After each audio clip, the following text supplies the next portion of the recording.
Hamıya salam. Unreal Engine daxilində dərslərimiz davam edir. Bugünkü dərsimizdə stealth oyunlarda istifadə olunan həyəcan göstəricisini düzəltməyi öyrənəcəyik. Ümumiyyətcə, stealth tipli oyunlarda olduqca geniş istifadə olunan xüsusi bir oyun mexanikası sayılır. Yəni bu tip oyunlarda əsas personajın məqsədi oyunda birbaşa düşmən botlarla döyüşə keçmək olmur. Qarşıya qoyulan hədəfi gizlin şəkildə keçib hədəfə çatmaqdan ibarət olur məqsədi. Məhz bu tip oyunlarda dediyimiz kimi həyəcan indikatorunun, yəni həyəcan göstəricisinin işlənməsi olduqca vacib bir element sayılır. Əvvəlcə səhnədə hazır nümunəyə baxırıq. Oyuna başladığımız zaman düşmən bot qarşı tərəfdə ərazini patrol edir. Lakin video dərsimizin uzun alınmaması üçün təbii ki, düşmən botunun üzərimizə hücum çəkməyini və digər elementlərini bu dərsdə hazırlamamışam. Sırf bu dərsimiz daxilində həyəcan göstəricisinin hazırlanmasını sizlərə izah edəcəyəm. Bizim personajımız düşmən botumuzun görmə zonasına daxil olduğu zaman ekranın yuxarı hissəsində gördüyümüz kimi həyəcan indikatoru işə düşür və görmə zonasından kənarlaşdığı zaman həmin bu indikator yenidən sıfırlanır. Lakin bu indikator tamamilə dolduğu zaman bu zaman düşmən botu bizim üzərimizə hücum edə bilər və yaxud da istənilən digər funksiyonallığı burada həyata keçirdə bilərik. Və ekranın yuxarı sol küncündən də gördüyümüz kimi bizim indikatorumuz ən yüksək həddə çatdığı zaman istənilən funksiyonallığı dediyimiz kimi burada icra edə bilərik. Mənim nümunəmdə adi print string funksiyasından istifadə etmişəm. Bu oyun mexanikasını hazırlamaq üçün bizə ilk növbədə belə bir xüsusi ikon lazım olacaq. Bu ikonu videomuzun açıqlama qismində sizlər üçün bərkidəcəyəm və yaxud da istənilən ikonu internet üzərindən yükləyib istifadə edə bilərsiniz. Şəkili mühərrik daxilinə import etdikdən sonra mütləq şəkildə Details bölümündə Texture Group adlı parametri açırıq və buradan bu şəkilimizin qrupunu UI olaraq müəyyənləşdiririk və daha sonra kompressiya parametrlərinə daxil oluruq. Burada User Interface 2D adlı bölümü mütləq şəkildə seçməliyik. Alınan nəticələri save edirik və teksturamızı bağlaya bilərik. Növbəti olaraq bir ədəd interfeysinə istifadə edəcəyik. İnterfeyslər haqqında kanalımızda ətraflı və geniş şəkildə izahatlı bir dərsimiz mövcuddur. İnterfeysimizi düzəltmək üçün Content Browser'ın boş yerində sağ klik edirik və Blueprint bölümündən Blueprint Interface bölümünü seçirik. Uyğun adlandırmanı həyata keçiririk və daxil oluruq interfeysimizin redaktoruna. Burada 3 ədəd funksiya düzəldirik. Bu funksiyalarımızı müvafiq olaraq adlandırırıq. Mənim nümunəmdə azaltmaq, artırmaq və move to adlandırmışam bu funksiyalarımızı. Azaltmaq adlı funksiyamızı əlavə etdikdən sonra inputs bölümündən bir ədəd giriş input bura əlavə edirik. Giriş inputumuzu float tipli burada müəyyənləşdiririk. Uyğun adlandırmanı həyata keçiririk. Artırmaq adlı funksiyamızı seçirik və bu funksiyamızın 3 ədəd giriş inputu mövcud olmalıdır. Bu inputlarımızı float, vektor və actor tipində müəyyənləşdiririk və uyğun olaraq bu şəkildə adlandırırıq. Son olaraq move to adlı funksiyamızın üzərinə klik edirik və 2 ədəd giriş parametri burada müəyyənləşdiririk. Giriş parametrlərimiz actor və float tipində mütləq şəkildə olmalıdır. Actor tipində giriş parametrimizi təyin etmək üçün axtarış bölümündə sadəcə olaraq actor yazırıq və burada actor bölümündən Object Reference adlı bölümü seçirik və hər bir parametrə uyğun olaraq adlandırmanı həyata keçiririk. Alınan nəticələri save edirik və öz interfeysimizi də artıq bağlaya bilərik. Növbəti olaraq interfeys üçün bir ədəd widget blueprint hazırlamalıyıq. Bunun üçün sadəcə olaraq boş yerdə sağ klik edirik və User Interface bölümündən widget adlı bölümümüzü seçirik. Uyğun adlandırmanı həyata keçiririk təbii ki və daha sonra widgetimizin redaktoruna daxil oluruq. Burada bir ədəd Canvas panel bu bölümdən əlavə edirik. Canvas panelimizi əlavə etdikdən sonra bir ədəd Canvas daxilinə progress bar yerləşdiririk. Burada gördüyümüz progress barımızı Canvas daxilinə yerləşdirdikdən sonra Style parametri daxilində Background Image və Fill Image adlı parametrləri tənzimləməliyik. Mənim nümunəmdə bundan öncə sizə göstərdiyim bu şəkilimizi Background və Fill adlı parametrlərə mənimsədirik. Burada gördüyümüz kimi və mütləq şəkildə Draw adlı parametri Box deyil, Image olaraq burada hər iki halda müəyyənləşdiririk. Daha sonra Progress bölümündə Fill Type adlı parametrdə buradan istənilən şəkildə öz progress barımızın dolma şəklini müəyyənləşdirə bilərik. Susmaya görə soldan sağa doğru bizim progress barımız dolacaq deməkdir. Lakin təbii ki, istədiyimizə uyğun olaraq burada istədiyimiz seçimi apara bilərik. Mənim nümunəmdə Bottom to Top adlı seçim etmişəm burada. Bu isə o deməkdir ki, bizim progress barımız dolmağa başlayan zaman aşağı hissədən yuxarı hissəyə doğru tədricən dolacaq deməkdir. Və son olaraq burada Fill Color adlı parametrdə öz progress barımız dolan zaman hansı rəng ilə dolacağını biz burada müəyyənləşdirə bilərik. Mənim nümunəmdə qırmızı rəngdən burada istifadə etmişəm. Bütün bu tənzimləmələri həyata keçirdikdən sonra öz progress barımız üçün mütləq şəkildə anker adlı parametrimizi işləməliyik. Bunun üçün sadəcə olaraq mərkəz ankeri burada seçirik və daha sonra Position X və Y parametrlərini sıfırlayırıq və Alignment bölümlərində 0.5 və 0.5 olaraq müəyyənləşdiririk. Və gördüyümüz kimi bizim progress barımız tam ekranın mərkəzində qərarlaşmağa başlayacaq. Bundan sonra Size X və Y adlı parametrləri istəyimizə uyğun olaraq təbii ki, burada tənzimləyə bilərik. Mənim nümunəmdə progress barımız üçün belə bir ölçüdən istifadə etmişəm və daha sonra anker dəyərimizi təyin etdikdən sonra Y oxuna nəzərən pozisiyanı 400 unit yuxarı qaldırmışam. Buradan gördüyümüz kimi bütün bu əməliyyatları icra etdikdən sonra alınan nəticələri compile və save edirik və növbəti olaraq bir ədəd düşmən botu hazırlamalıyıq. Düşmən botumuzu hazırlamamışdan öncə təbii ki, səhnəyə düşmən botumuzun səhnə boyu naviqasiya etməyi üçün, yəni hərəkət etməyi üçün bir ədəd Navmesh Bounce Volume yerləşdirməliyik. Bu haqda isə ətraflı süni intellekt dərsləri daxilində sizlərə geniş izahat vermişdim. Daha sonra ən sadə yol ilə düşmən botunu hazırlamaq üçün təbii ki, öz əsas personajımızın kopyasını düzəldirik və uyğun olaraq adlandırmanı həyata keçiririk və daha sonra daxil oluruq düşmən AI-ın klass redaktoruna və burada əvvəlcədən təyin etdiyimiz interfeysimizi düşmən botunun klassına tətbiq etməliyik. Bunun üçün Class Setting bölümünə klik edirik və burada Implement Interface bölümündə Add bölümünə klik edirik və öz düzəltdiyimiz interfeysimizi buradan seçirik və bununla da həmin düzəltdiyimiz interfeysi birbaşa bu klass daxilində bağlamış oluruq. Bizim nümunədə Detect Interface adlandırmışam bu interfeysimizi və bu əməliyyatı icra etdikdən sonra artıq burada My Blueprint bölümündə xüsusi Interface adlı pəncərənin aktiv olduğunu görəcəyik və bizim interfeys daxilində təyin etdiyimiz bütün funksiyaların birbaşa bu klass daxilində mövcud olduğunu görəcəyik. İnterfeysimizi düşmən botunun klassına mənimsətdikdən sonra öz əsas personajımızın klass redaktoruna daxil oluruq. Burada da eyni ilə həmin interfeysi bu klass daxilində qoşmalıyıq. Bunun üçün təkrar olaraq Class Setting bölümünü seçirik və burada Implemented Interface adlı bölümdən Add bölümünə klik edirik və öz interfeysimizi bu bölümdən seçirik. Daha sonra öz əsas personajımızın klass redaktorunda Event Begin Play adlı eventimizə keçid edirik. Əgər sizin proyektinizdə də mənim sizə göstərdiyim nümunədə olduğu kimi Begin Play adlı eventimizdə xüsusi bir funksionallıq burada mövcud olarsa, mütləq şəkildə burada Sequence adlı dövr vardıcılığı funksiyasından istifadə olunmalıdır. Bu funksiyanı buraya çağırdıqdan sonra daha öncə hazırladığımız widgetimizi öz personajımızın klass redaktoru daxilində Event Begin Play adlı eventimizdə bu şəkildə create edirik və öz widgetimizi burada klass bölümündə seçirik. Daha sonra Return Value bölümündə bu widgetimizi bir dəyişənin yaddaşına vururuq. Promote to Variable bölümünün köməyi ilə dəyişənimizi uyğun olaraq adlandırırıq. Alınan nəticələri compile və save edirik. Növbəti olaraq interface pəncərəsini açırıq və burada ilkin öncə artırmaq adlı funksiyamızı seçirik və üzərinə mouse ilə sağ klik edib və burada Implement Event adlı bölümü seçirik. Təbii ki, mənim nümunəmdə artıq bu eventimizi istifadə etdiyimizə görə burada Implement Event adlı bölümü görmürük.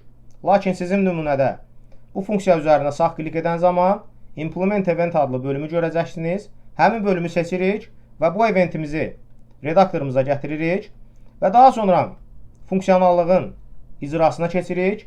İlkin öncə yuxarıda təyin etdiyimiz widgetimizdən referensimizi götürürük. Daha sonra bu widget blueprint daxilindəki progress barımızı götürməliyik. Bizim nümunədə progress bar 0 olaraq adlanıb.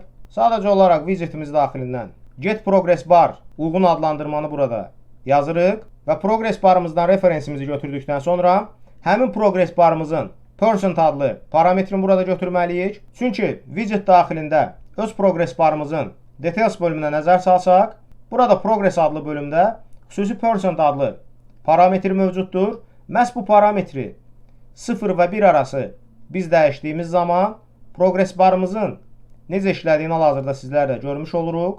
Ona görə də öz personajımızın klass redaktoru daxilində birbaşa həmin percent adlı parametri buraya seçirik və daha sonra çıxış parametrindən üstəgəl işarəsinə klik edirik və add adlı operatorumuzu buraya əlavə edirik və interfeys daxilində hazırladığımız artırmaq adlı funksiyanın detect meter adlı parametrini bu bölümə mənimsədirik. Daha sonra burada clamp adlı funksiyanı çağırırıq. Bu funksiyanı burada çağırmağımızda əsas məqsəd ondan ibarətdir ki, bizim progress barımızda göstəricimiz maksimal olaraq 1-ə qədər qalxmalıdır. Yəni 1-dən sonra həmin bu göstəricinin qalxmasının qarşısını almalıyıq. Məhz buna görə də clamp funksiyasından burada istifadə edirik. Clamp funksiyası xüsusi bir riyazi funksiyadır, hansı ki min və max diapazon arasında bizim etmək istədiyimiz əməliyyatı limitləmiş olacaq. Daha sonra öz widgetimizdən yenidən burada referensimizi götürürük və progress barımızı yenidən bu şəkildə çağırırıq. Bunu sadəcə olaraq buradan kopyalaya da bilərik və burada çıxış parametrində setPercent adlı funksiyanı çağırırıq. Burada gördüyümüz bu funksiyanı və inPercent adlı parametrə clamp adlı funksiyanın çıxış parametrini bu şəkildə mənimsədirik və yuxarıda begin play adlı eventimizdə create etdiyimiz widgetimizi bu əməliyyatdan sonra burada add to viewport funksiyası vasitəsilə öz ekranımıza çap edirik. Bunun üçün yenidən widgetimizdən referensimizi götürürük və add to viewport funksiyasının köməyi ilə bu əməliyyatı icra edirik. Növbəti olaraq burada timerdən istifadə etmişəm. Timerdən burada istifadə etməyimdə əsas məqsəd ondan ibarətdir ki, bizim progress barımızda həmin göstəricinin qalxıb və yaxud da düşməyini timer vasitəsilə idarə edəcəyəm. Bunun üçün təbii ki, tick eventindən də istifadə etmək olar. Lakin event tickin nə qədər ağır işlədiyini nəzərə alaraq burada timerdən istifadə etmək daha da məqsəd uyğun sayılır. Ona görə də burada eventə görə bir ədəd timer çağırmışam və daha sonra custom eventimi burada çağırıram. Təbii ki, zamanlamanı istəyə uyğun olaraq burada təyin etmək mümkündür. Mənim nümunəmdə 0-dan 1000-də 5 olaraq bu zamanlamanı burada müəyyənləşdirmişəm və looping bölümünü aktivləşdirməyi unutmuruq. Custom event bölümündə funksionallığa gəlincə isə burada ilkin öncə getPlayerController adlı funksiyanı çağırırıq və daha sonra getActorLocation adlı funksiyanı çağırırıq. getPlayerController adlı funksiyanın çıxış parametrindən getControlRotation adlı funksiyanı burada çağırırıq. Daha sonra getActorLocation adlı funksiyanın çıxış parametrindən findLookAtRotation adlı xüsusi bir funksiyanı çağırırıq. Bu funksiya haqqında kanalımızda bir neçə maraqlı dərslərimiz mövcuddur. Olduqca geniş istifadə olunan funksiyalardan biri sayılır. Bu funksiyanı da buraya əlavə etdikdən sonra funksiyamızın target bölümünü mütləq şəkildə interfeys daxilindəki funksiyamızın personaj istiqaməti adlı parametrinə ötürməliyik. Burada gördüyümüz kimi. Və daha sonra getControlRotation adlı funksiyamızın çıxış parametrindən DeltaRotator adlı xüsusi bir funksiyanı çağırırıq.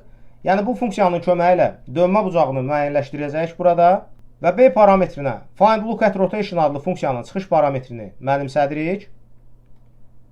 DeltaRotator adlı funksiyanın çıxış parametrini burada split edirik mouse'un köməyi ilə və daha sonra yenidən öz widgetimizdən referensimizi götürürük və bu widgetimiz daxilində progress barımızı buradan gördüyümüz kimi götürməliyik və progress barımızın çıxış parametrində setRenderTransformAngle adlı funksiyanı çağırırıq.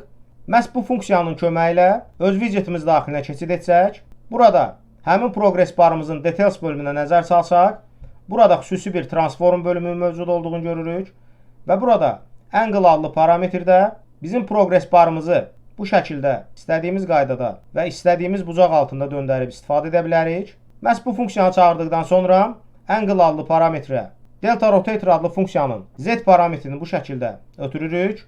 Növbəti olaraq burada Move to adlı interfeys daxilində düzəltdiyimiz növbəti funksiyamızı burada çağırırıq. Bunun üçün sadəcə olaraq redaktorun boş yerində sağ klik edirik və öz funksiyamızın adını yazırıq və burada bizim müvafiq interfeysimizin adını görürük. Mənim nümunəmdə Detect Interface olaraq adlandırmışdım və bu interfeys daxilindəki Move to adlı funksiyanı buradan seçirik. Bu funksiyamızın target parametrinə burada da gördüyümüz kimi artırmaq adlı interfeys daxilindəki funksiyamızın NMRF adlı parametrini bu şəkildə ötürürük. Character adlı parametrimizə self reference ötürməliyik. Bunun üçün sadəcə olaraq axtarış bölümündə self yazırıq və get reference to self adlı bölümü buradan seçirik. Növbəti olaraq detect meter adlı parametrimizə isə yenidən öz widgetimizdən referensimizi götürürük. Öz widgetimiz daxilində progress barımızın percent adlı parametrini buraya gətiririk və daha sonra çıxış parametrimizi buraya bu şəkildə ötürürük. Bununla da artırmaq adlı interface daxilindəki xüsusi funksiyamız tam olaraq hazır olur və növbəti olaraq keçid edirik azalmaq adlı öz interface funksiyamıza. Bunun üçün yenidən bu funksiya üzərində sağ klik edirik və burada implement event adlı bölümü seçirik. Eventimizi redaktor daxilinə gətirdikdən sonra ilkin öncə burada öz widgetimizdən referensimizi götürürük və daha sonra progress barımıza burada müraciət edirik. Progress barımızı da bildiyimiz kimi burada bu şəkildə çağırırıq və yaxud da sizin nümunənizdə progress barı digər şəkildə adlandıra da bilərsiniz. İstənilən şəkildə burada adlandırmanı həyata keçirmək təbii ki mümkündür. Lakin digər klass daxilindən həmin progress bara müraciət edən zaman mütləq şəkildə adlandırdığınız ad ilə həmin komponentə müraciət olunmalıdır. Və daha sonra burada çıxış parametrindən set fill color adlı xüsusi bir funksiyanı çağırırıq və bildiyimiz kimi bu funksiyanın köməyi ilə bizim progress barımızın göstəricisi dolduğu zaman həmin rəngi burada müəyyənləşdirə bilirdik və müvafiq olaraq yenidən bu rəngi burada ilkin öncə set edirik. Daha sonra yenidən öz widgetimizdən referensimizi burada götürürük bu şəkildə və çıxış parametrindən set percent adlı funksiyanı yenidən burada çağırırıq. Daha sonra burada gördüyümüz funksiyanallığı gəldikdə isə yuxarıda yazdığımız funksiyanallığı buradan sadəcə olaraq kopyalayırıq və bu hissəyi yapışdırırıq. Burada sadəcə olaraq yuxarıda toplama əməliyyatını yerinə yetirmişdik.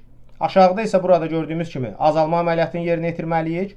Və bu funksiyanallığı da icra etdikdən sonra burada clamp adlı funksiyanın çıxış parametrindən kiçikdir və bərabərdir şərti işarəsini çağırırıq. Əgər bizim şərtimiz sıfırdan kiçikdir bərabərdir olarsa, yəni bizim progress barımız daxilindəki göstəricinin həcmi, yəni o qırmızı bizim şkalamız sıfırın altına düşdüyü zaman və yaxud da sıfıra bərabər olduğu zaman burada branch adlı şərt operatorumuzu çağırırıq və true bölümündə həmin widgetimizi ekrandan silməliyik. Bunun üçün yenidən öz widgetimizdən referensimizi götürürük və remove from parent adlı funksiyanın köməyi ilə bu widgetimizi ekranımızdan tamamilə silirik. Bu əməliyyatı da icra etdikdən sonra alınan nəticələri compile və save edirik və öz personajımızın class redaktoruna artıq bağlaya bilərik. Keçid edirik düşmən botumuzun redaktoru daxilinə. Burada da gördüyümüz kimi sadə bir funksiyonallıq yazmalıyıq. İlkin öncə öz düşmən botumuza bizim və yaxud da digər personajları görüb eşitməyi üçün xüsusi bir komponent əlavə etməliyik. Bu komponentimiz isə Pound Sensing adlı xüsusi bir komponentdir. Bu və digər süni intellekt mövzuları haqqında kanalımızda ətraflı geniş dərslərimiz mövcuddur. Komponentimizi buraya əlavə etdikdən sonra müəyyən burada tənzimləmələri həyata keçirdə bilərik. Daha sonra Event Graph bölümünə keçid edirik və burada Pound Sensing adlı komponentimizin aşağı hissədə onCPound adlı eventini üstəgəl işarəsinə klik etməklə öz redaktorumuza bu şəkildə gətiririk. Növbəti olaraq burada sequence adlı funksiyanı çağırırıq və daha sonra öz interfeysimiz daxilindəki artırmaq adlı xüsusi bir funksiyamızı buraya gətiririk.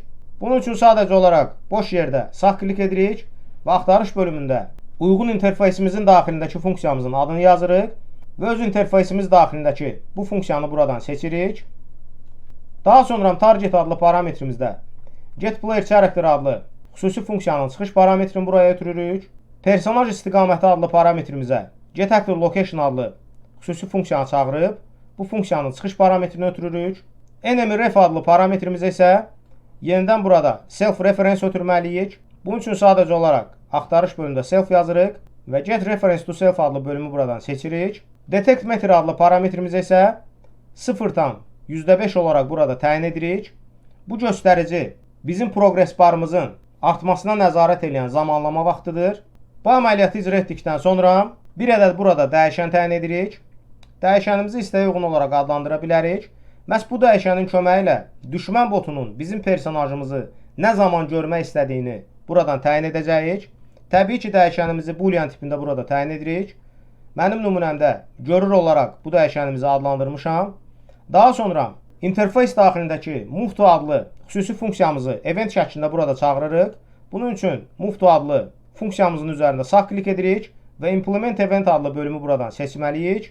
Eventimizi buraya əlavə etdikdən sonra branch adlı şərt operatorumuzu çağırırıq və detectMeter adlı parametrimizdən pin çəkirik və burada böyük və bərabərdir şərti işarəsini çağırırıq. Şərtimizi burada 1 olaraq müəyyənləşdiririk. Yəni burada şərtimizi bu şəkildə müəyyənləşdirməkdə əsas səbəbimiz, əsas məqsədimiz ondan ibarətdir ki, bizim widgetimiz vasitəsilə ekrana çap edəcəyimiz həyəcan göstəricisi tam dolduğu zaman, yəni bu zaman 1-ə bərabər olacaq. Məhz bu zaman bizim artıq şərtimiz ödənilmiş sayılacaq. Buna görə də true bölümündə bu dəyişənimizin özünü true'ya set edirik. False bölümündə isə təbii ki, false olaraq burada set edirik. Daha sonra yuxarı hissədə düşmən botu digər paunları gördüyü zaman burada yenidən şərt operatorumuzu çağırırıq. Şərtimizi isə həmin təyin etdiyimiz dəyişəndən buraya ötürürük. Mənim nümunəmdə dediyim kimi burada print string adlı funksiyadan istifadə etmişəm.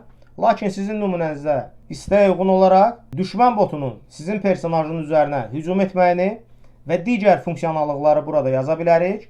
Bu və digər haqda isə kanalımızda ətraflı və geniş dərslərimiz mövcuddur. Bu dərslərimizə ayrıca olaraq süni intellekt mövzusunda playlist olaraq da ardıcıl şəkildə baxa bilərsiniz. Funksiyonallığımızı burada təyin etdikdən sonra sequence adlı funksiyanın növbəti parametrinə, yəni bunu add pin vasitəsilə buraya növbəti parametrimizi əlavə edirik. Retrieveable delay adlı gecikmə funksiyasını buradan çağırırıq. Məhz oyun zamanı fikir verdinizsə, bizim əsas personajımız düşmən botun görmə zonasına daxil olduğu zaman bu şkala təyin etdiyimiz vaxt ilə artmağa başlayırdı və görmə zonasından kənarlaşdığı zaman artma dayanırdı və müəyyən zamandan sonra tamamilə sıfırlanıb ekrandan silinirdi. Həmin zamanlama vaxtını burada retrieveable delay ilə həyata keçirdirik. Buradakı zamanlamanı müstəqil şəkildə istəyə uyğun olaraq tənzimləyə bilərsiniz. Mənim nümunəmdə 3 saniyə ərzində bu proses baş verir və daha sonra yenidən burada bir ədəd eventə görə timer çağırırıq. Bu timerimizin çıxış parametrini bir dəyişənin yaddaşına vururuq. Təbii ki, uyğun adlandırmanı həyata keçirdirik. Time adlı parametrimizə get world delta seconds adlı funksiyamızı birləşdiririk. Daha sonra custom eventimizi çağırırıq. Custom eventimizi istəyə uyğun olaraq burada adlandırırıq. Delegate bölümünü mütləq şəkildə event bölümünə birləşdiririk. Növbəti olaraq öz interfeysimiz daxilində təyin etdiyimiz azalmaq adlı funksiyamızı burada çağırmalıyıq. Bunu isə interfeys adlı bölümdən deyil, redaktorun boş yerində sağ klik edirik və uyğun funksiyamızın adını yazırıq burada. Və burada interfeys bölümündə uyğun funksiyamızı buradan seçirik. Target bölümündə mütləq şəkildə getPlayer character adlı funksiyanın çıxış parametrini ötürürük. Detect meter adlı parametri isə burada istəyə uyğun olaraq müəyyən bir zaman təyin edə bilərik. Mənim nümunəmdə 0,2 olaraq bu zamanlamanı burada təyin etmişəm. Bu zamanlamanın əsas məqsədi isə bizim progress barımızın göstəricisi qalxandan sonra düşmə zamanlamasını biz burada təyin edirik.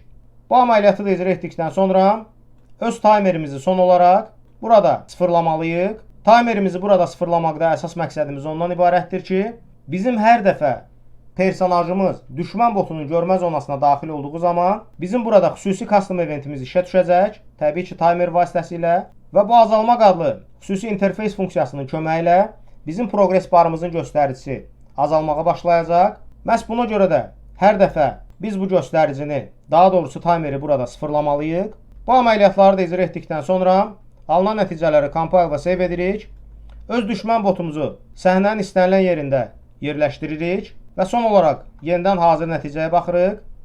Bizim personajımız düşmən botumuzun görmə zonasına daxil olur və progress bar təyin etdiyimiz zamanlama ərzində dolmağa başlayır və görmə zonasından itdiyi zaman azalır və ekrandan təbii ki, yox olur və yenidən düşmən botunun görmə zonasına daxil oluruq. Öz progress barımız artmağa başlayır və tam şəkildə dolub bitdikdən sonra ekranın yuxarı sol küncündə gəlirəm sözünü çap olunduğunu görürük. Bu isə ondan xəbər verir ki, bizim progress barımız tamamilə dolduqdan sonra istənilən funksiyonallığı biz burada icra edə bilərik. Dediyimiz kimi, stealth oyunlar daxilində geniş istifadə olunan xüsusi bir oyun mexanikası sayılır və bu oyun mexanikasını sizlərə demək olar tam şəkildə izah etdim. Kanalımıza abunə olmaq və videolarımızı bəyənməyi unutmayın. Bugünkü dərsimiz bu qədər. Hamıya uğurlar.